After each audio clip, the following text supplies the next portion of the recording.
In this video, I wanted to talk about who I think has the very best possible chance of defeating Levan Saginishvili. Now, I recently made a video where I gave multiple suggestions of good matches that I would like to see with Levan Saginishvili, but some of those were more so for the sake of entertainment, and in this video, this is specifically going to be about who actually has the best chance of defeating him. And for multiple reasons, I think that is going to be Hermes Gasparini. And in this video, we'll talk about the reasons for this. Firstly, as we know, Hermes is probably the person who is the very closest to ever getting a pin on Levan. When we compare the Devin versus Levan match and then the Hermes versus Levan match, it is very interesting because the matches took place in very different lanes. Devin was able to take full hand control from Levan in round 1. However, I don't think that Levan was in any kind of danger of getting pins. Devin taking hand control is one thing, but he would have had to bleed Levan out over multiple minutes and slowly climb and adjust and work his way into a position where he could eventually get on top of Levan and probably press him to the pad. But that would take a lot of effort from Devin to adjust and climb and get to a position where he ever had a chance of doing that.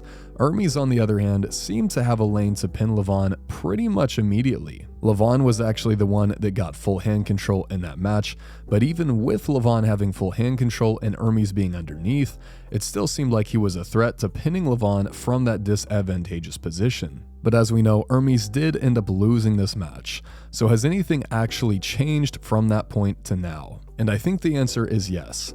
I think that Levan's wrist is probably a little bit weaker than it was back when he faced Hermes the first time, and I think that Hermes' radial deviation, or his wrist rise, and his pronation are significantly stronger.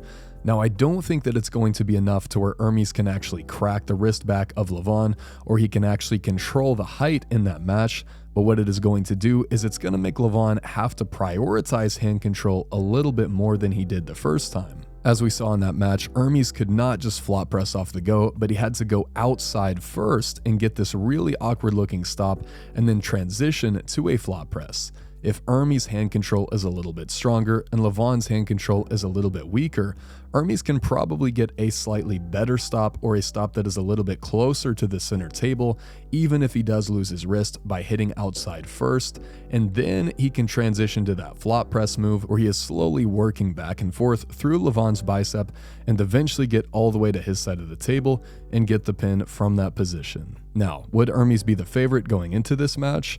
No, definitely not. But I think that things have changed just a little bit that would give Hermes a slightly higher chance than he had the last time, and I think that potentially Hermes could have at least gotten a pin in that match, and although the chances were still low last time, I think even last time Hermes had a chance of doing something more in that match. So let me know what you guys think about this, because Hermes is going to pull Denis Saplinkov at King of the Table, and I do think he's probably going to win there, and Levan has already said that he would like to pull the winner of that match, so it looks like a real possibility that Hermes is going to be Levan's next opponent.